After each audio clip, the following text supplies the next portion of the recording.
just walking in is our U.S. Ambassador to Vietnam, Ambassador Daniel Frank.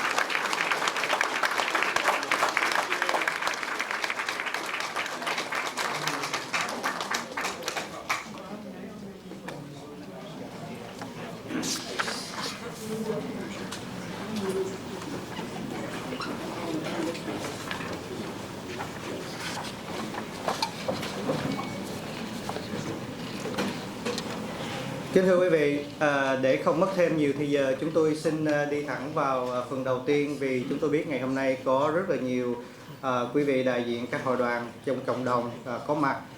Vì vậy để tiết kiệm thời gian, chúng tôi chỉ xin phép quý vị cho chúng tôi được 1 phút để giới thiệu các vị dân cử như là các vị đại diện cho các văn phòng dân cử có mặt ngày hôm nay.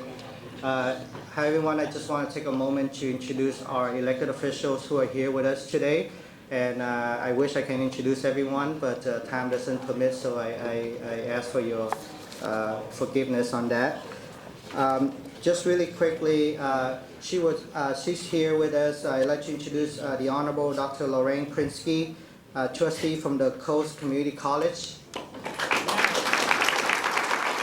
I'd like to introduce Dr. Loretta Adrian, president of Coastline College. I'd like to introduce Ms. Christine Nguyen, Vice President of Administrative Services, Coastline College.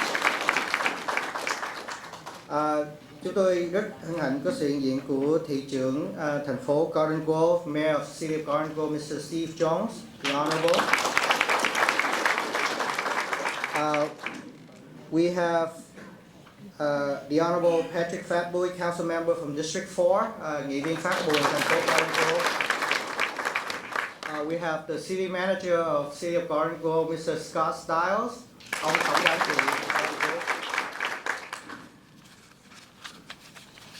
Nếu mà chúng tôi có sơ sót lát nữa chúng tôi sẽ bổ túc thêm, xin quý vị thông cảm cho.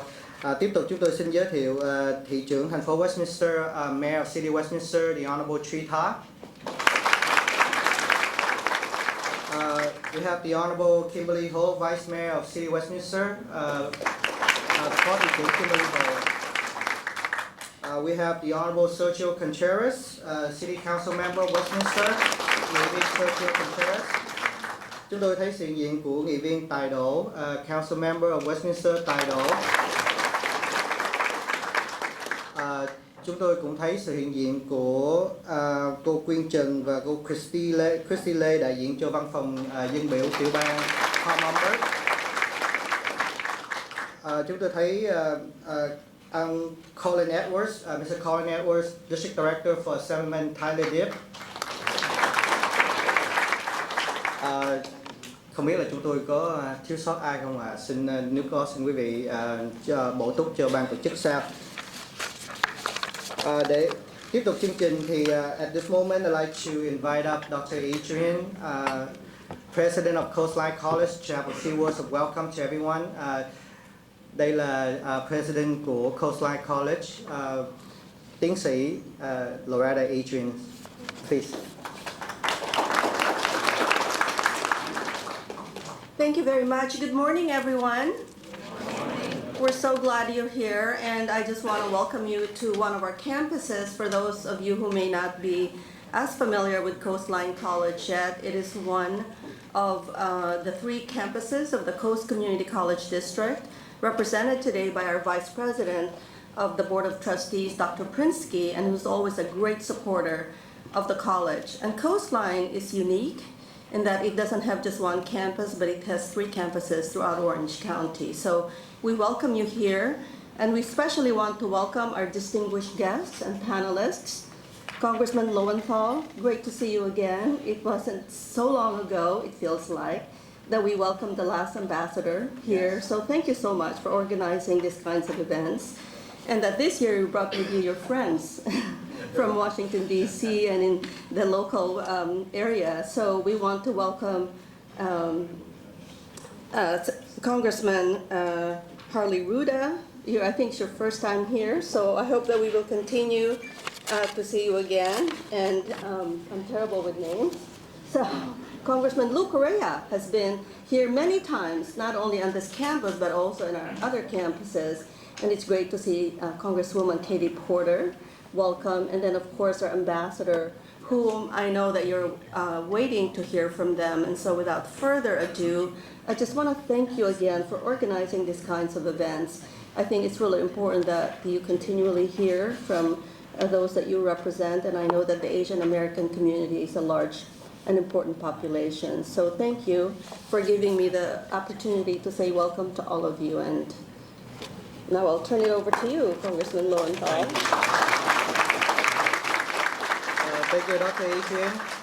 Sau đây chúng tôi xin giới thiệu dân biểu liên bang Alan Lowenthal. Dân biểu Lowenthal đại diện cho Đại học 47, Congressman Alan Lowenthal representing the 47th Congressional District, which includes cities and areas of Little Saigon, Garden Grove, Westminster, Midway City, Stanton, Cypress, Buena Park, Anaheim, Los Alamitos, Rossmore, Lakewood, Signal Hill, Avalon, and Long Beach. I bet you didn't know many of them, huh? Congressman Alan Lowenthal, everyone.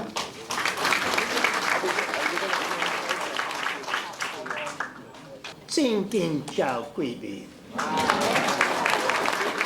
Good morning, everyone, and thank you, Dr. Adrian, for inviting us here.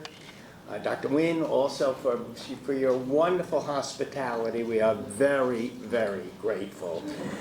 So I really do want to thank Coastline Community College for hosting today's event and always being supportive of our community. Xin gửi lời cảm ơn tất cả quý vị, đặc biệt là các tiến sĩ cũng như trường đại học Coastline College trong thời gian qua đã hỗ trợ liên tục cho chúng tôi ngày hôm nay. And I want to thank my colleagues for being here. I want to thank my partners in Orange County, Congressman Lou Correa, Congressman Harley Ruda, and Congresswoman Katie Porter for co-hosting this event. Thank you so much. Cảm ơn tất cả quý vị. Okay. I also want to thank everyone for being here. All the community leaders that are out there, all the stakeholders, people from the Vietnamese American community for being here. This town hall is really for everyone that's here, not for us. We are here to listen to you and also to present to you our ambassador. And so I really want to thank our main speaker who is going to be here, the Honorable Dan Crittenbrink, who is the United States Ambassador to Vietnam. Cảm ơn tất cả quý vị, đặc biệt là nơi đây là nơi để mà chúng tôi đặt những vấn đề cho quý vị tìm hiểu thêm. Cảm ơn quý vị, nhất là ông Đại sứ Crittenbrink đã có mặt ở đây để cùng chúng ta thảo luận ngày hôm nay.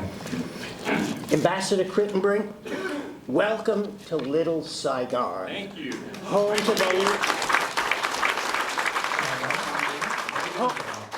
Home to the largest Vietnamese community outside of Vietnam. Let me begin by saying I'm honored to represent the 47th Congressional District, and my staff has already announced how much, the cities that we represent, but I am very proud to represent a significant portion of Little Saigon. Chúng tôi rất vinh dự đại diện cho khu vực 47 của Little Saigon. Nhưng mà trước hết chúng tôi cũng chào đón ông Đại sứ Hoa Kỳ có mặt ở đây và những gì mà chúng tôi đã làm được từ khu vực 47 này. I have represented Little Saigon since 2012. So I'm now completing my 8th year. Hopefully I'm going to go on till my 10th year, but that's really up to the people in this room. But I'm not really here for that. I'm really here to tell you how much I have learned from the Vietnamese American community, and I've really tried to understand what are the important issues that our community faces, and I try to champion those voices in the United States House of Representatives. Từ 2012 đến giờ tôi phục vụ và tôi mong rằng sẽ còn phục vụ thêm nữa. Những gì mà tôi đã làm được và cố gắng làm được trong thời gian tới là đại diện cho quý vị tại khu vực 47 này. Human rights is the main reason I ran for Congress, and I have tried to advocate before for human rights. Since I've been in Congress, I've come to understand that human rights is one of if not the most important issue for the Vietnamese American community is Nhân quyền là điểm quan trọng nhất mà tôi tranh đấu và tôi là lý do tôi ra tranh đấu cho cái việc ngày hôm nay, cũng như là điểm rất quan trọng mà chúng tôi muốn có mặt ngày hôm nay. As everyone in this room knows, this year marks the 45th anniversary of Black April and the fall of Saigon, which began the Vietnamese diaspora. Năm nay là năm thứ 45 ngày kỷ niệm tháng Tư đen khi mà những người Việt tị nạn sang Hoa Kỳ này. Today, the United States has normalized its relations with Vietnam. Our two nations have developed economic and some military cooperation, and we have made some progress in our bilateral relationship. Chúng ta đã có quan hệ bình thường hóa với Hoa Kỳ và Việt Nam, và chúng tôi cố gắng làm thêm những điểm mới trong cái quan hệ này. However, let me be clear with that. Vietnam remains a one-party authoritarian regime under the Communist Party with a terrible human rights record that is getting worse and worse as the time goes on. Not better, getting worse. Chúng tôi chỉ được nhắc đến cái việc rằng Việt Nam vẫn là một xứ độc tài toàn trị và hồ sơ nhân quyền càng ngày càng tệ hại hơn. Well, I certainly do not oppose strengthening our engagement with Vietnam. I firmly believe that if the Vietnamese government wants to increase financial ties to the United States, economic ties, if they want to have military exchanges with the United States, it is up to Vietnam to improve its human rights record and respect the basic rights and the freedom of its citizens, which it does not do today.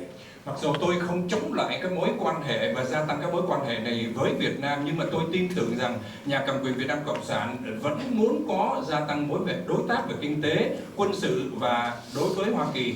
Tuy nhiên, để làm điều này, Việt Nam cần phải cải thiện hồ sơ nhân quyền và cũng như tôn trọng những cái quyền cơ bản cũng như là sự tự do của công dân họ. The Vietnamese government's continuing assault on human rights, the crackdown on religious freedom, press freedoms, internet freedoms, and the continuing arrests of dissidents and giving them heavy prison sentences must stop, and we must all speak out. Nhà cầm quyền Việt Nam Cộng sản tiếp tục là chống đối lại và trù dập tình trạng nhân quyền, tiếp tục đi tìm kiếm những người mà chống đối lại cái tình trạng tự do tôn giáo, tự do báo chí, tự do internet, và tiếp tục bắt bớ những người đối lập, khiến cho họ phải tù đầy nhiều hơn nữa. Tất cả những hành động này cần phải chấm dứt. Upholding human rights is the key to Vietnam's development, and when Vietnam respects religious freedom, when it respects human rights, then the United States Congress will stand ready to be a full partner, but only when it does that. Tôn trọng nhân quyền là cái chìa khóa để phát triển cho Việt Nam. Khi Việt Nam tôn trọng nhân quyền, lúc đó thì Quốc hội của Hoa Kỳ lúc đó sẵn sàng để có thể hợp tác toàn diện về vấn đề phát triển cho Việt Nam. So I hope that today's town hall meeting, our community will have a chance to hear from our ambassador and hear about the works that the U.S. Embassy in Vietnam is doing, not just to promote bilateral relationships and bilateral ties, but also to promote our American values in our foreign policy, such as promoting human rights. Tôi hy vọng rằng với cuộc họp cộng đồng ngày hôm nay, cộng đồng sẽ có cơ hội để nghe từ ông đại sứ này những gì mà tòa đại sứ đã làm ở Việt Nam, không những chỉ gia tăng mối quan hệ đối tác với nhau mà còn gia tăng các giá trị của nước Mỹ cũng như cái chính sách đối ngoại, nhất là vấn đề nhân quyền. So today our ambassador will hear from our community on their thoughts, on their concerns, and their views about the U.S. Vietnam relations. Ngày hôm nay ông đại sứ sẽ nghe cộng đồng về quan điểm của họ, mối quan tâm của họ cũng như những gì mà họ muốn biết về mối quan hệ giữa Hoa Kỳ và Việt Nam. I look forward to listening to our ambassador and listening to our community, and I will tell you, I will continue to work hard to represent you in Congress. Tôi sẽ lắng nghe ông đại sứ, lắng nghe quý vị và chúng tôi sẽ tiếp tục làm việc thật là mạnh để hỗ trợ quý vị trong đại diện cho quý vị trong tương And lai. so thank you once again, and I am so proud to recognize our ambassador, the United States ambassador to Vietnam. Xin chào.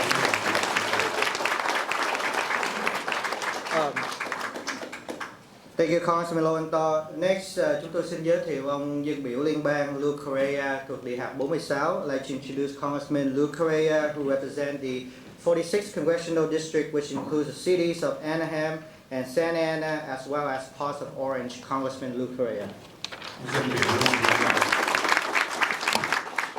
Thank you for that wonderful introduction. Xin kính chào quý vị, tôi là Lou Correa. And I work for you. Mr. Ambassador, I'd like to introduce to you our Vietnamese community in Orange County. This community that has transformed not only Orange County, not only California, but this country. Today we have numerous generals in our military service, Americans proud of the Vietnamese heritage.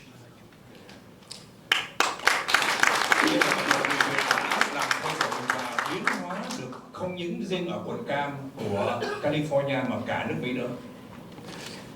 And I'm also honored to have had the privilege to represent Little Saigon, not only at the federal level, but of course the state and at the county level. Tôi rất hãnh diện để đại diện cho cộng đồng Việt Nam không những ở quốc gia, ở tiểu bang mà còn ở quận nữa. I remember welcoming the first refugees from Vietnam in 1975 when I was a student at Cal State Fullerton. Lúc đó tôi chỉ là một sinh viên ở Cal State Fullerton mà tôi còn nhớ năm 1975 đã chào đón những người Việt Nam tị nạn đầu tiên đến Mỹ. It's been a long road. It's been a long time, but we continue to fight the same fights that we have fought for 45 years. Một con đường dài, một thời gian dài, nhưng mà chúng ta sẽ tiếp tục cuộc chiến đấu cho một thời gian 45 năm qua. Both as a county supervisor and as a state legislature, I authored and I passed successfully freedom flag resolutions recognizing the yellow flag with 3 red stripes as the official flag of the Vietnamese community.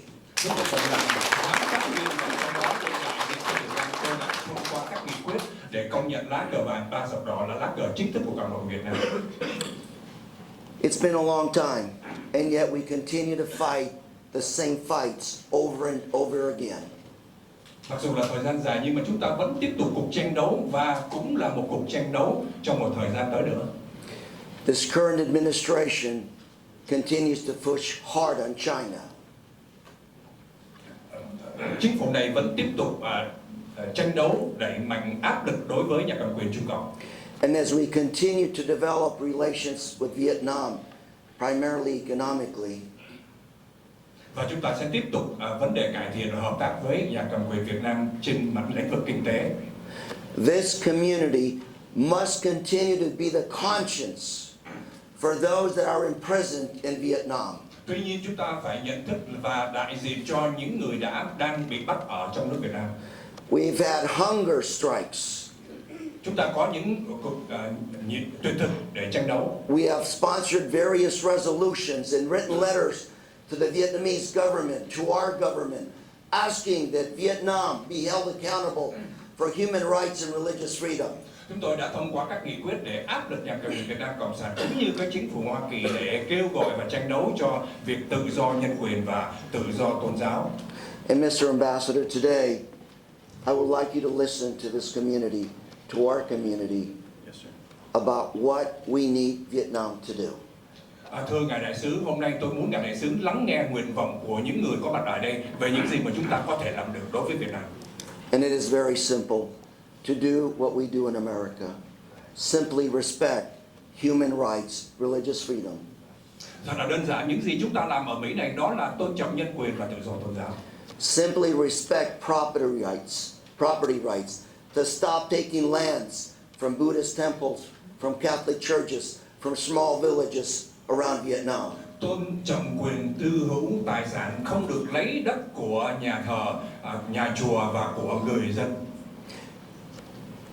This community, our community, will not rest until Vietnam gives due process, human rights, religious freedom, not only to the people of Vietnam, but to American citizens imprisoned in Vietnam. Chúng tôi sẽ không ngừng nghỉ với những cái có những cái hành động thật sự là công bằng đối với những người hiện nay đang bị tranh đấu và bị trù dập cũng như bị bắt giữ ở Việt Nam. Thank you very much. Cảm ơn các bạn. Thank you, Congressman Luke Correa. Next, chúng tôi xin giới thiệu dân biểu liên bang Holly Ruda thuộc Địa hạt 48. Next, we introduce Congressman Holly Ruda representing the 48th Congressional District, which includes Costa Mesa, Fountain Valley, Huntington Beach, Laguna Beach, Laguna Niguel, Newport Beach, Seal Beach, a lot of beaches, and City, Aliso Viejo, Santa Ana, and Westminster. Congressman Holly Ruda. Good morning. Thank you to everyone for coming here to hear and talk about these important issues. And a special thanks to Coast College for hosting us as well. And a special thanks to the Ambassador for coming to share with us the State Department's activities in helping address the concerns of the community. And I have to tell you, I'll pause there for a minute. Okay. Cảm ơn tất cả quý vị và cảm ơn ông đại sứ. Chúng ta nghe ông đại sứ sẽ trình bày về những gì mà hiện nay các hoạt động của tòa đại sứ đối với tình hình Việt Nam. Cảm ơn tất cả quý vị. It's truly an honor to be here with my fellow members. Congressman Lowenthal has led the caucus on Vietnamese issues for quite some time, has been a true leader. Representative Correa has long worked on behalf of community issues and has been a stalwart in those efforts. And Congresswoman Porter has just tirelessly worked on behalf of the Nguyen family and others in the community as well as we address these human rights violations. And I'm honored to be in service with the three of them. Chúng tôi vinh dự có mặt cùng với những người đồng nghiệp các vị dân biểu ở đây tiếp tục đẩy mạnh về vấn đề dân quyền, nhân quyền cho Việt Nam. Since I took my oath of office, engaging with Little Saigon and the Vietnamese and Vietnamese American communities in Orange County has been a top priority of me and my team. Kể từ khi tôi vào văn phòng thì cái chuyện quyền lợi của cộng đồng cộng đồng người Việt Nam là ưu tiên hàng đầu của công việc của chúng tôi. Obviously, one of the biggest issues consistently is the human rights violations that we see in Vietnam. Điều quan trọng vẫn là vấn đề vi phạm nhân quyền ở Việt Nam. My wife and I have had a long history of passion in addressing human rights violations. In fact, we were one of the founders of the Los Angeles office of Human Rights Watch, a group which has done important work on the issue for decades. Tôi và vợ tôi luôn quan tâm đến vấn đề nhân quyền và cùng với tham gia vào các tổ chức trong đó giám sát nhân quyền theo dõi tình hình hiện nay. In fact, Human Rights Watch recently published their 2020 country profile of Vietnam, and its findings will surprise no one here. Và mới đây, Tổ chức Giám sát Nhân quyền đã công bố danh sách năm 2020 tạo nên những điều mà chúng ta thấy cũng không có gì là ngạc nhiên đối với tình hình vi phạm nhân quyền Việt Nam. The report says, quote, "The government continues to restrict all basic civil and political rights, including freedom of expression, association, assembly, and the rights of freely practiced beliefs and religion." Một lần nữa, nhà cầm quyền Việt Nam Cộng sản tiếp tục vi phạm vào các quyền tự do lập hội, tự do ngôn luận và báo chí cũng như tôn giáo. It goes on and says it also prohibits the formation and operation of any organization or group deemed threatening to the Communist Party's monopoly of power. Ngăn cản bất cứ một nhóm hội đoàn nào có thể gây ảnh hưởng đến hoạt động độc tôn của nhà cầm quyền Việt Nam Cộng sản. So I'm proud to join my colleagues in pressing the Vietnamese government to abide by the international laws and norms concerning human rights, both in dealing with specific cases such as the Nguyen family, but also in condemning the broader restrictions on freedom driven by the Communist Party of Vietnam. Và đó là lý do mà tôi cùng với các đồng nghiệp tiếp tục đẩy mạnh và tranh đấu cho nhân quyền, bao gồm gia đình của ông Nguyễn và cũng như những người khác hiện nay đang bị trù dập ở Việt Nam. Unfortunately, here at home, the United States government needs to stay true to our own ideals. We should protect those who arrive at our shores fleeing war and persecution. just as we did decades ago when so many Vietnamese were welcomed to the United States as refugees following the war. Chúng ta phải bảo vệ những người đang bị trù dập ở trong nước hiện nay, tương tự như những gì mà chúng ta đã làm để bảo vệ những người tị nạn sang Mỹ. Unfortunately, the Trump administration does not share those ideals. This administration has been pushing to broaden the repatriation agreement between the United States and Vietnam. Tuy nhiên, chính phủ của Tổng thống Trump lại không chia sẻ những các quan điểm này. Họ vẫn tiếp tục tìm cách để mà trục xuất những người trở về Việt Nam. Under the current terms of that repatriation agreement between the United States and Vietnam negotiated by President Bush in 2008, individuals who arrived prior to the normalization of U.S.-Vietnam relations in 1995 are safe from deportation. Chính sách này thay đổi kể từ khi Tổng thống Bush đã thông qua một cái chính sách năm 2008 với những ai mà trước khi đến Hoa Kỳ này và sau khi đến Hoa Kỳ, sau khi chính phủ Hoa Kỳ về Việt Nam đã bình thường hóa quan hệ ngoại giao phải trở về Việt Nam. I was proud to offer an amendment to last year's State and Foreign Operations Appropriations Bill, which highlighted these efforts and discouraged the Trump administration from pursuing such an agreement, and we plan to do so again this year. Và chúng tôi rất hãnh diện để tìm ra một dự thảo nghị quyết để ngăn chặn hành động này diễn ra, có thể trục xuất những người này về Việt Nam. Let's be clear, the United States government should not be in the business of separating families who have lived peacefully in the United States for decades. Hãy rõ rằng chính phủ Hoa Kỳ không thể can thiệp vào đối với những gia đình họ sống một cách hòa bình, tôn trọng hiện nay ở Hoa Kỳ. But in spite of the Trump administration's position, I am thrilled to tell you that we do have bipartisan support, that we can work across the aisle and find a common cause in addressing these issues. I am proud to have worked with Republican Representative Ted Budd from North Carolina on 2 separate bipartisan resolutions condemning the ongoing human rights violations of the Communist Party of Vietnam, and also recognizing the Montagnard and other indigenous populations for their contributions to the U.S. armed forces during the Vietnam War. Tôi cũng vinh dự để nói rằng nỗ lực của chúng tôi còn có nhận được sự hỗ trợ từ phía Đảng Cộng Hòa, đại diện ở North Carolina, từ phía Bắc, từ bang North Carolina, để tiếp tục những cái chính sách để mà áp lực đối với phía Việt Nam. And also working with Representative Budd on encouraging the preservation of Vietnamese and Vietnamese American history and culture. We have all been honored to interact and understand and be a part of this culture represented here in Little Saigon that represents free Vietnam around the world. And we're going to continue to make sure that we have the opportunity to recognize that history and culture in a more meaningful way. Và tiếp tục làm việc để tạo cơ hội đưa nền văn hóa của người Việt trong cộng đồng tị nạn ở Mỹ này tiếp tục thăng tiến. And I'll close once again, Ambassador, thank you so much for coming here today to meet with the community. Congressman Lowenthal, thank you for your leadership and allowing this to come together. And again, the college for hosting us here. We really appreciate your leadership as well. Thank you very much. Cảm ơn tất cả. Thank you, Congressman Hollywood. Sau đây chúng tôi xin giới thiệu dân biểu liên bang Katie Porter thuộc Địa hạt 45 và đặc biệt là dân biểu Katie Porter là vị dân biểu đại diện cho anh Michael Nguyễn hiện nay đang bị giam cầm trong nhà tù Cộng sản Việt Nam.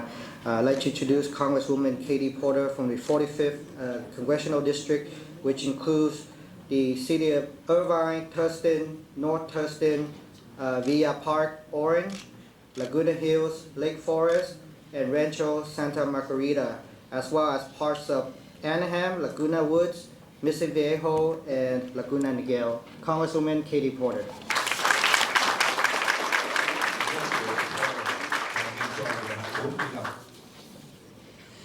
Thank you to Coast College for hosting us today, and particularly to Congressman Lowenthal.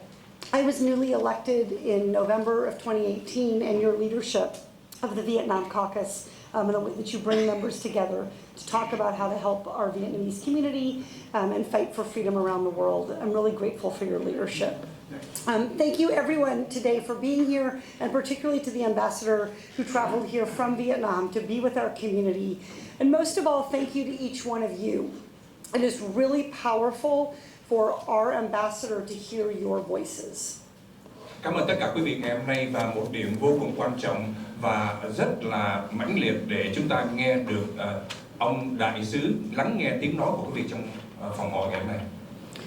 Today, much of the discussion will seem like it's about foreign policy, but really we know that these issues hit very close to home. It doesn't feel like foreign policy to most of you. The Vietnamese government's actions directly affect you, your family, and your loved ones.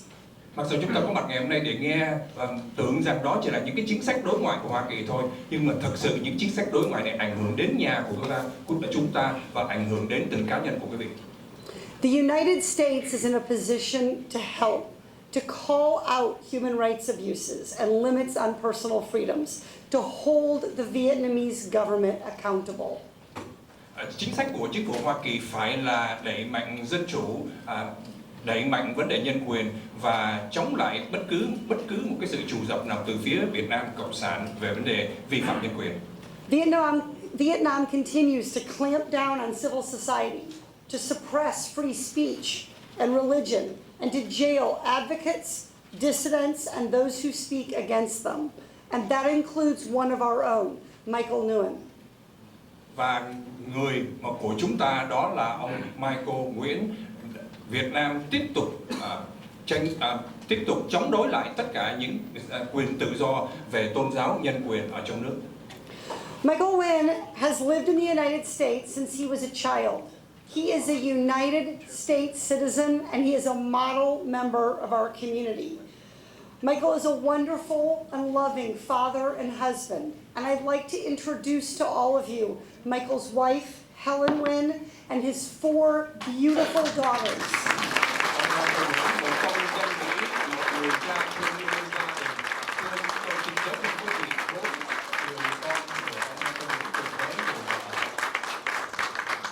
These are the youngest members of our Vietnamese American community that are here with us today, and they are out of school and away from their classroom to fight for their father's freedom.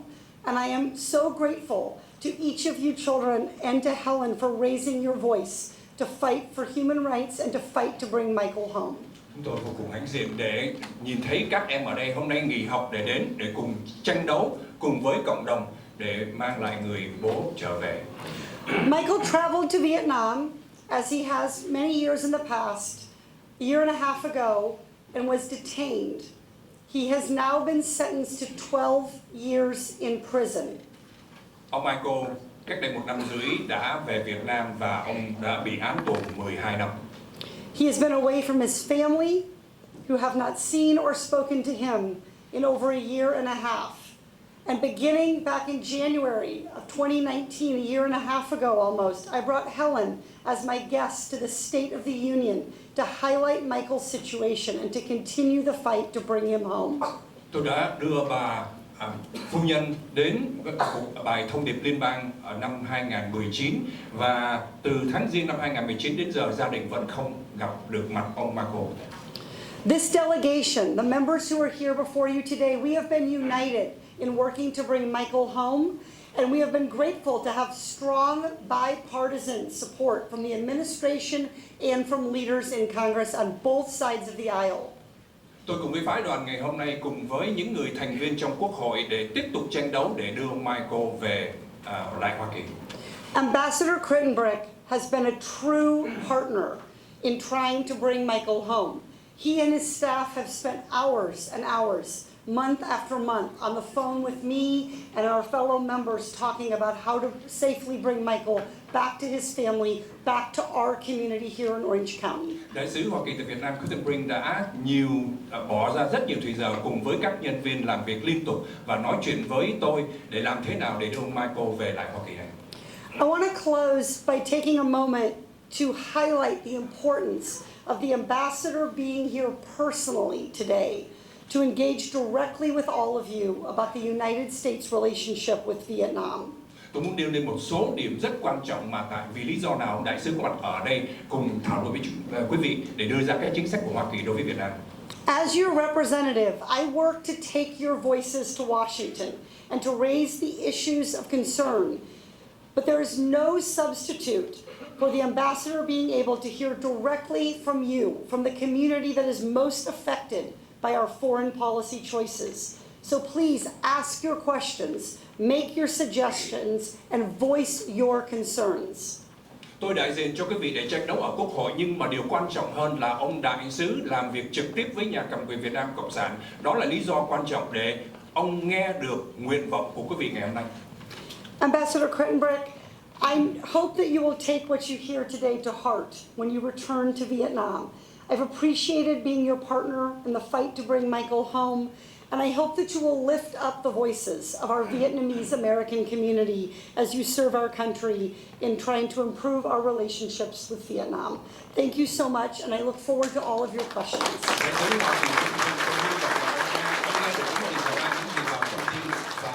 Đưa trở về lại để tiếp tục tranh đấu những gì chúng ta đang mong muốn hiện nay. Thank you, Congresswoman Katie Porter, and now the moment you all been waiting for.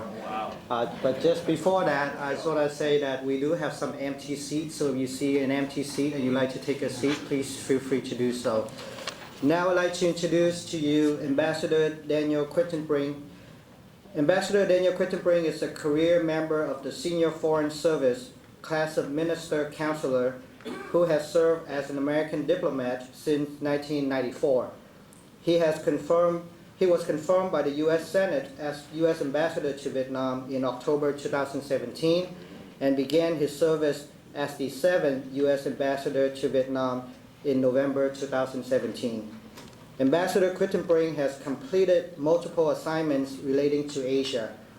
Most recently, he was the Senior Advisor for North Korea Policy at the Department of State. Prior to that, he was the Senior Director for Asian Affairs at the National Security Council from 2015 to 2017, where he worked extensively on Vietnam and oversaw the negotiation of two joint statements regarding our comprehensive partnership with Vietnam.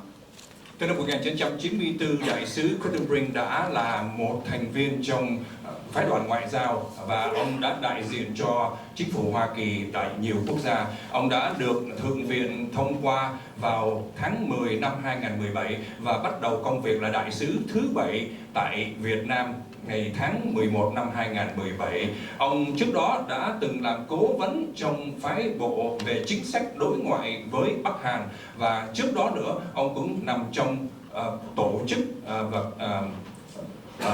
cơ quan cố vấn an ninh quốc gia từ 2015 tới 2017.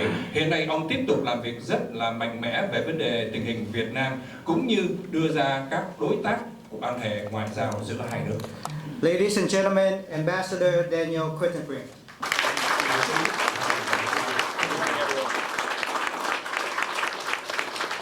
Xin chào các quý vị, tôi tên là Dan Crittenbrick and I'm deeply honored to be here in Little Saigon. Rất là hạnh phúc các bạn ở đây và chúc mừng các bạn. You know, I think that I have the best job in the world because I get to represent the United States of America in Vietnam, and I take that responsibility very seriously. Tôi tin tưởng tôi có một công việc tốt nhất, đó là đại diện cho Hoa Kỳ tại Việt Nam. Đó là lý do tôi nhận công việc này vô cùng nghiêm trọng. But today and this morning, the overwhelming feeling I have is it's incredibly good to be home.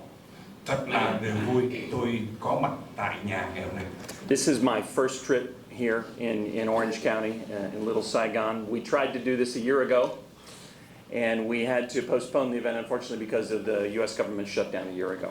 Vì lý do tình trạng đóng cửa chính phủ năm ngoái, tôi đã không có mặt ở đây nữa. But I'm really honored to be here today. Tôi rất vinh dự có mặt ở đây ngày hôm nay. I want to also thank all of the members of Congress here today, Representatives Lowenthal, Correa, Ruda, and Porter. I want to thank you for the great service that you rendered to our nation. I want to thank you for your partnership as we work to advance American national interests vis-a-vis Vietnam, and I particularly thank you for organizing this town hall today. Cảm ơn tất cả quý vị đã tổ chức ngày hôm nay, đặc biệt là các vị dân biểu tiếp tục hỗ trợ trong cái chính sách đối ngoại Hoa Kỳ tại Việt Nam. I want to thank Loretta Adrian, the president here at Coastline College, and everyone here at the college for hosting today's event. Cảm ơn Coastline College cũng như các vị đại diện của trường. I thank all of you for being here today. Cảm ơn tất cả quý vị ngày hôm nay. And I also want to recognize Helen Wynn, and I want to thank you, ma'am, and your 4 beautiful daughters for spending a bit of time with me. just right before this event today. Chúng tôi cũng muốn vinh danh người phụ nữ cũng như là các con có mặt ở tại đây ngày hôm nay. And you reminded me of why I took this job and what my top priority is. Và là quý vị đã nhắc nhở cho tôi lý do nào và tại sao tôi nhận cái công việc đại sứ Hoa Kỳ tại Việt Nam. I want to say that I'm particularly honored to be here today because I have one top priority. Tôi vinh dự ngày hôm nay bởi vì tôi có một điểm vô cùng quan trọng. That's to listen to you. Đó là nghe quý vị. I want to learn from you. Tôi muốn học hỏi từ quý vị. I want to learn about your concerns and the interests that are of top priority to you, Chúng tôi muốn nghe những cái nguyện vọng của quý vị, đó là cái điểm quan trọng.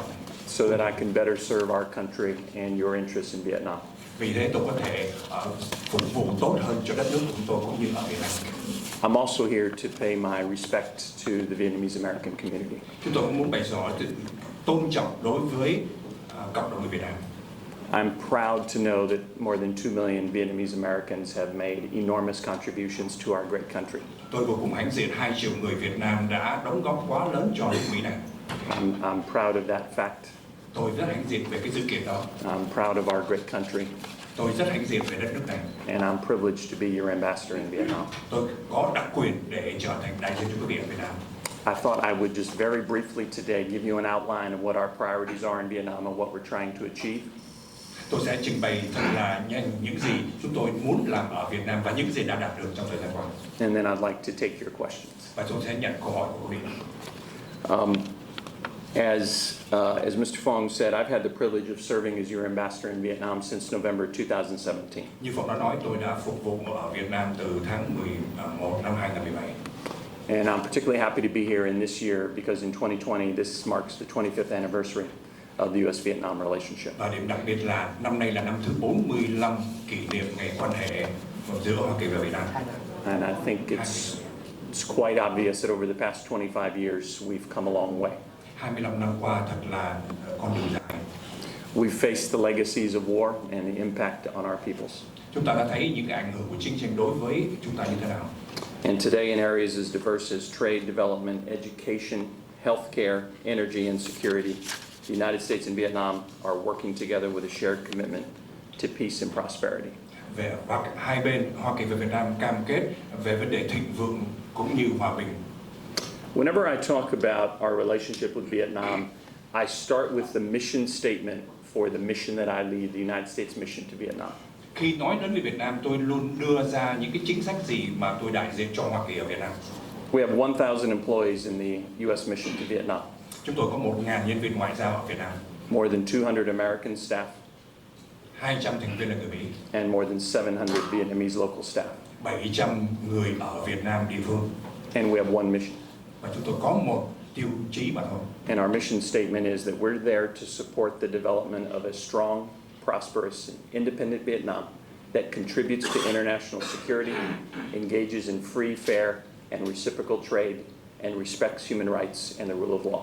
Và tiêu chí đó là làm thế nào để Việt Nam thịnh vượng về kinh tế, độc lập, đóng góp vào sự tăng trưởng của cả thế giới, tuy nhiên phải tôn trọng nhân quyền. So we want to help Vietnam and the Vietnamese people succeed. Và chúng tôi cố gắng để hỗ trợ cho người Việt Nam. And then we want to partner with Vietnam to advance our shared interests in security, prosperity, and our values, particularly human rights and religious freedom. Giá trị của chúng ta là tự do và nhân quyền. Đó là những gì chúng ta muốn hợp tác với phía Việt Nam bên cạnh vấn đề tăng trưởng về kinh tế cũng như là độc lập và an ninh. We've made tremendous progress. Chúng tôi đã đạt được rất nhiều các tiến triển. And many challenges remain. Vẫn còn nhiều thử thách. For example, on trade, 25 years ago, our two countries had almost zero trade. Today, according to the latest figures that have just come out, our two countries conduct almost $78 billion in bilateral trade. Từ 25 năm trước không có một cái sự trao đổi mậu dịch này, thế nhưng bây giờ đã lên tới 78 tỷ Mỹ Kim. Despite that success, and despite the fact that American exports to Vietnam last year grew by 13%, we still face many challenges on the trade front as well. Mặc dù đã được từ thành công và năm ngoái không thôi đã tăng trưởng được 13%, thế nhưng vẫn còn rất nhiều các thử thách. We continue to run a substantial and growing trade deficit with Vietnam. Vẫn tiếp tục bị thâm hụt mậu dịch đối với Việt Nam. And our companies do face a number of market access barriers. việc mà đi vào được cái thị trường của Việt Nam vẫn còn rất nhiều khó khăn đối với các công ty ở Mỹ này. We're committed to achieving free, fair, and reciprocal trade with Vietnam. Và chúng tôi phải cam kết làm thế nào để chúng ta có được một cái sự trao đổi mậu dịch công bằng với Việt Nam. We're committed to seizing the many opportunities that exist in Vietnam, Và chúng ta cam kết để tìm thấy bất cứ một cái cơ hội nào để vào được Việt Nam. just as we're committed to overcoming the many challenges and barriers that exist as well. Và có cả thành lập ra các ủy ban để tìm cách vượt qua được những cái khó khăn hiện nay. Vietnam remains one of our most important and fastest growing export markets worldwide. Thị trường Việt Nam vẫn là một trong những thị trường phát triển mạnh nhất đối với Hoa Kỳ. More American companies are trading with and investing in Vietnam, Rất nhiều các công ty Mỹ hiện nay đang trao đổi mậu dịch với Việt Nam and will continue to be their powerful advocates going forward. và sẽ tiếp tục trở thành một trong những quốc gia mạnh trao đổi đối tác với Việt Nam. We continue to spend a tremendous amount of energy and effort on issues related to humanitarian and war legacy issues. Về vấn đề nhân đạo và chúng ta sẽ tiếp tục gia tăng những vấn đề này. We continue our close cooperation to account for missing American servicemen from the war. Với những người binh sĩ mất tích, chúng ta vẫn tiếp tục làm việc công việc này. There's still 1,246 American service members missing from the war in Vietnam. Vẫn còn 1.246 binh sĩ Hoa Kỳ mất tích tại Việt Nam. Over the last 3 decades, we've accounted for more than 700 of them. Và chỉ trong 30 năm qua, vì mới lấy được 700 người trở về, Hàn Quốc trở về. And that important work continues Và các công việc rất quan trọng này vẫn tiếp tục. and will continue until it's done. Và sẽ tiếp tục cho đến khi nào ngừng. We've also been very active in helping to remediate dioxin or Agent Orange contamination at various sites in Vietnam. Về vấn đề chất độc màu da cam, chúng ta vẫn tiếp tục làm công việc này. In November 2018, I had the honor to participate in a ceremony to celebrate the completion of our work at the Da Nang International Airport. Và chúng ta rất là vui vì năm 2018 đã hoàn tất phi trường quốc tế tại Việt Nam. And in that project, the United States of America invested more than $110 million to clean up the dioxin contamination there, to remove a health threat, and to dramatically increase the size of the Da Nang Airport. Chính phủ Hoa Kỳ cung cấp trên 120 triệu Mỹ Kim trong nỗ lực dọn dẹp sạch những cái chất độc màu da cam tại đây. In April of last year, I had the honor of accompanying Senator Patrick Leahy and 8 other senators to the Bien Hoa Air Base outside of Ho Chi Minh City, in which we formally launched the cleanup work that we will conduct at Bien Hoa Air Base as well, to clean up the Agent Orange or dioxin contamination there as well. Năm ngoái, chúng tôi cùng với Thượng nghị sĩ Patrick Leahy tiếp tục làm cái công việc mà dọn dẹp các chất độc màu da cam ở tại phi trường Biên Hòa và các khu vực xung quanh. We've also been very active in helping to clean up unexploded ordnance, unexploded mines and bombs left over from the war. Ngoài ra còn có những bãi mìn còn kẹt ở Việt Nam vẫn tiếp tục để dọn dẹp sạch những bãi mìn này. We are active in many provinces, but particularly in Guangxi province. Nhất là nhiều tỉnh vẫn còn hiện nay tại Việt Nam. Just a few months ago, I traveled to Guangxi on my most recent trip there, and I was really struck by one statistic that the local leadership gave to me. Một trong những mà chúng tôi rất quan tâm đó là tỉnh Quảng Trị, và tôi đã từng ghé qua tại đây và gặp được các giới chức ở tại đây. Just a decade ago, there were more than 70 people every year who were being injured and killed by unexploded ordnance. Women, children, farmers. Mỗi một năm trong vòng 10 năm qua, cứ 1 trong 70 người đã phải mìn bẫy và đã thiệt mạng trong những cái bãi mìn này. In the last 2 years, there have been 0 incidents. Trong vòng 2 năm qua không còn ai bị thiệt mạng nữa. We're very proud of that work, and we can see the positive impact it's had on the daily lives of our friends in Vietnam. Chúng tôi rất hãnh diện những gì đã đạt được trong đời sống hàng ngày của người dân ở tại đây. On security ties as well, we continue to strengthen our relationships so as to meet common challenges. Về vấn đề an ninh, chúng ta vẫn còn phải tiếp tục làm việc để đương đầu với nhiều thử thách sắp tới. Much of our work is related to building the capacity of the Vietnamese military, particularly the Vietnamese Coast Guard. Đặc biệt là cái vùng duyên hải của Việt Nam phải xây dựng hệ thống tuần duyên tại đây. For example, the United States of America believes that if every country in the region has the ability to understand what's happening in its maritime domain and defend its interests in the maritime domain, that will increase stability and security. That will reduce the likelihood of conflict in places like the East Sea or the South China Sea. Hoa Kỳ tin tưởng rằng nếu mỗi quốc gia trong vùng có chia sẻ cái vùng duyên hải với nhau, hiểu được điều này, thì sẽ gia tăng cái vấn đề an ninh, tránh xảy ra bất cứ một cái sự cuộc chiến tranh nào tại đây. And diplomatically, we continue to work closely with Vietnam on important issues such as the EC or South China Sea, North Korea, and issues related to the Mekong. Và vấn đề tranh chấp biển với Trung Quốc, vấn đề phía Bắc Hàn, còn nhiều vấn đề khác mà Hoa Kỳ phải tiếp tục làm việc. Our people-to-people ties grow stronger every day. Và quan hệ giữa người dân càng ngày càng mạnh hơn. I'm happy to report that the United States of America is incredibly popular in Vietnam.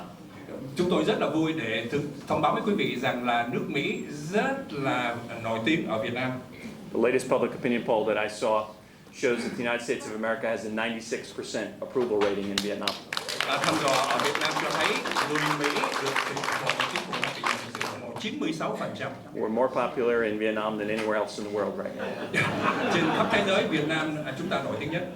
There are more than 30,000 Vietnamese students studying in the United States right now. 30.000 sinh viên đang học ở Mỹ hiện nay. And as I say to all my friends in Vietnam every day, just think about that. Every year, we're creating 30,000 new friendship ambassadors between Vietnam and the United States. Hãy nghĩ xem mỗi một năm chúng ta tạo được 30.000 người làm đại sứ cho chúng ta ở tại Việt Nam. And speaking of education, we're also trying to invest in the future of young Vietnamese people through our investment in a world-class university called Fulbright University Vietnam. Và nói đến giáo dục, chúng ta đã đầu tư hỗ trợ, đặc biệt là trường đại học Fulbright với các chương trình học bổng dành cho các sinh viên Việt Nam tại đây. It's a world-class, independent, liberal arts university dedicated to academic freedom, and it's fully supported by the American and Vietnamese governments. Đây là một chương trình toàn diện đặc biệt ở tại Việt Nam dưới sự tài trợ và hỗ trợ của chính phủ Hoa Kỳ. And if you want to see the future of Vietnam, I encourage you. Và nếu quý vị muốn nhìn thấy tương lai Việt Nam, chúng tôi Visit Fulbright University Vietnam or take a look online of some of the videos of their young student body. Every time I meet with young Vietnamese students, I'm so optimistic and so encouraged about their future and our future together. Mỗi khi tôi nhìn thấy những sinh viên này ở tại trường đại học Fulbright, tôi luôn luôn hãnh diện và tin tưởng vào tương lai của Việt Nam. So I think the progress that we've made in the last 25 years is extraordinary.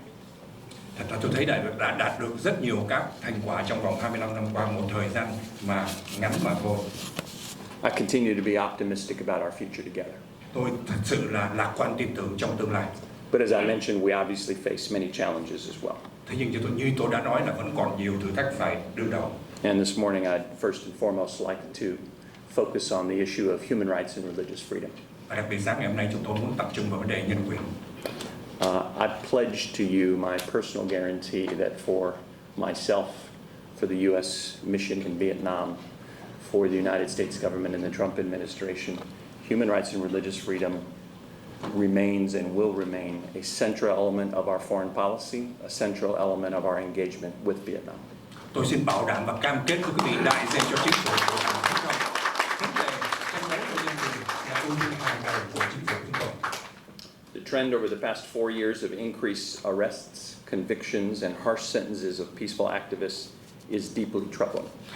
Thực ra trong vòng 4 năm qua, những cái vụ mà gia tăng đàn áp của nhà cầm quyền Việt Nam Cộng sản thật là một điều rất đáng quan tâm. We raise our concerns related to these issues on a daily basis. Chúng tôi đặt những vấn đề này hầu như mỗi ngày đối với nhà cầm quyền. Aside from our annual Human Rights Dialogue, which will convene this year for the 24th time, I routinely raise our concerns in my meetings with Vietnam's top leaders. Đây là lần thứ 24 đã được báo cáo và chúng tôi vẫn tiếp tục dựa trên những cái báo cáo này đối với phía Việt Nam. I have sent the message that only through sustained progress on human rights will the U.S.-Vietnam partnership reach its full potential. Chỉ có khi nào thành quả đạt được khả quan, lúc đó mới tăng trưởng được cái mối quan hệ giữa Hoa Kỳ và Việt Nam mà thôi. I meet regularly throughout Vietnam and in my residence in Hanoi with a variety of representatives of Vietnamese civil society and religious organizations. Tôi thường xuyên gặp gỡ những thành viên đại diện cho các tổ chức dân quyền ở Việt Nam ngay tại nhà của tôi là tòa đại sứ ở Hà Nội. And I'm happy to discuss this more in our question and answer session. Và tôi rất là vui để được thảo luận về vấn đề này trong cái phần câu hỏi và trả lời này. But the picture that they have painted for me on human rights and religious freedom is a complex one. Thế nhưng hình ảnh mà họ đưa ra thật là phức tạp.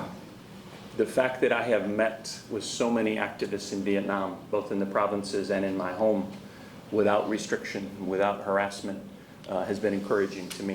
Thế nhưng việc mà gặp gỡ được các nhà tranh đấu ở trong nước mà không có bị cản trở, đó là một điều kích động, khích lệ cho chúng tôi. What these activists, almost every single one of them has shared with me the same message. Một thông điệp mà mỗi một người tranh đấu đều chia sẻ với chúng tôi đó là, And that is that they remain concerned about the many challenges that they face, particularly in the short run. đó là trong thời gian qua những gì mà họ rất là quan tâm, những gì thử thách mà họ nhìn thấy.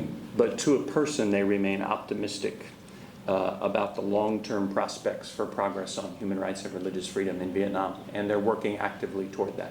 Thế nhưng đối với thời gian lâu dài, trong thời gian sắp tới, chúng tôi vẫn tiếp tục và tin tưởng sẽ đạt được những cái thành quả này. These same activists have told me that in certain supposedly less sensitive areas, that civil society in Vietnam continues to grow exponentially, and many of them are doing things they never dreamt were possible even a decade ago. Thế nhưng có những điểm mà họ nói rằng trong 10 năm trước không thể làm được, bây giờ đã có sự cởi mở mà họ rất là vui để đạt được điều này. And yet I think, as many of you in this room know, in other areas of civil society that have unfortunately been deemed as quote-unquote sensitive by the Vietnamese authorities, the picture is much more troubling. Và tuy nhiên chúng tôi muốn chia sẻ với quý vị ngày hôm nay những gì mà bên phía xã hội dân quyền ở trong nước đang đưa ra cũng là một điều mà rất đáng quan tâm. And their activists have been harassed, detained, beaten, arrested, and jailed for egregiously long sentences in jail. Đó là họ vẫn bị đàn áp, bị trù dập và thậm chí bị bỏ tù một thời gian rất là dài. We raise these issues. We continue to be concerned about them, and we advocate for them for a variety of reasons. Chúng tôi tiếp tục quan tâm về vấn đề này và tiếp tục tranh đấu cho vì nhiều lý do. First and foremost, we do so because it's part of our DNA as Americans. These are cherished freedoms, and these are our principles that we believe must be respected worldwide, including in Vietnam. Đó là điều cơ bản mà chúng ta đều tin tưởng, đó là quyền tự do và dân chủ cũng như nhân quyền cho Việt Nam. But we also do so because, as I said at the top, our mission is to try to help Vietnam and the Vietnamese people succeed. Thế nhưng điều mà chúng tôi muốn nói đó là tiêu chí của Hoa Kỳ là vẫn muốn đẩy mạnh cho người dân của Việt Nam. And we continue to believe that the world's most successful, prosperous, and stable societies do things in a certain way. Và chúng ta tin tưởng rằng một trong những xã hội thành đạt nhất trên thế giới này phải dựa trên những cái điều cơ bản. They treat their peoples in a certain way. Đó là họ phải đối xử với người dân của họ trên một điều cơ bản. They respect the rights and freedoms of their citizens. Họ phải tôn trọng cái quyền tự do cho người dân của họ. So that's why we raise these issues so forcefully and regularly. Và đó là lý do chúng ta đã đẩy mạnh và áp được cái vấn đề này trong thời gian qua. That's why we continue to meet with people, including in the civil society community in Vietnam, who are working toward a better Vietnam. Và đó là lý do chúng tôi vẫn tiếp tục phải gặp gỡ những thành viên dân sự xã hội này và tiếp tục đẩy mạnh làm việc cho một tương lai Việt Nam tốt đẹp hơn. And it goes without saying that we will continue to advocate for the interests of American citizens living in Vietnam. Và lẽ đương nhiên chúng ta cũng phải nói là vì quyền lợi của những người Mỹ đang làm việc ở Việt Nam, including those such as Michael Nguyen, who have been detained and jailed. And again, as I mentioned earlier, we remain committed to doing everything possible to bring Michael Nguyen home. Và đó là lý do mà tôi đã nhắc tới, ngay cả những người đang bị giam giữ ở Việt Nam, làm thế nào để chúng ta đưa ông Michael về nước. So I hope just in my brief remarks here today, I've given you somewhat of a picture of the situation in Vietnam and of the nature of our work with Vietnam. Đó là lý do tôi chia sẻ với quý vị những gì tình hình hiện nay đang diễn biến Việt Nam cũng như mối quan hệ giữa Hoa Kỳ với Việt Nam. We've made tremendous progress. Chúng ta đã đạt được rất nhiều các tiến triển tốt. We continue to face many challenges. Gặp nhiều thử thách sắp tới. But I remain optimistic about our future together. Nhưng chúng tôi vẫn tin tưởng lạc quan cho tương lai giữa Hoa Kỳ và Việt Nam. I know that most of you are here today because you have deep personal ties to Vietnam. Chúng tôi biết là quý vị có mặt ở đây bởi vì quý vị cá nhân có cái mối quan tâm đối với Việt Nam. I'm really honored to be a part of this town hall. Tôi vinh dự là một thành viên của cuộc họp cộng đồng này. I'm honored that you would take the time out of your day, a work day, a weekday, to come and spend time with me. Tôi rất vinh dự bởi vì quý vị đã dành một cái ngày làm việc để có mặt ngày hôm nay. Again, I look forward to learning from you Tôi muốn học hỏi từ quý vị and to hearing your concerns. và nghe những mối quan tâm của quý vị. And then I'm confident, together working with you and your members of Congress, we can continue to advance our interests with Vietnam. Và tôi tin tưởng rằng là phía quý vị cũng như các thành viên của Quốc hội sẽ tiếp tục đưa ra những cái vấn đề cải thiện đối với Việt Nam. Thank you very much. Cảm ơn quý vị.